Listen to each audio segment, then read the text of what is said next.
शैलेश धात्रक,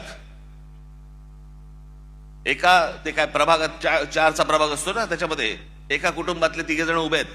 शैलेश धात्रक, मनीषा धात्रक आणि पूजा धात्रक. किती पैशाची ऑफर झाली असेल तुम्ही कल्पना पण नाही करू शकत. म्हणजे काय लेवलचा बाजार मांडला या लोकांनी, तुम्हाला अंदाज येईल. या 3 लोकांना एका घरात मिळून 15 कोटी रुपयाची ऑफर दिली गेली. 15 कोटी. आणि मला ते मुद्दामून इकडे बोलवायचे होते त्यांनी 15 कोटीची ऑफर नाकारून ते निवडणुकीला उभे राहिलेत. दुसरा मुलगी सौ राजश्री नाईक, कितीची ऑफर झाली? 5 कोटी रुपयाची.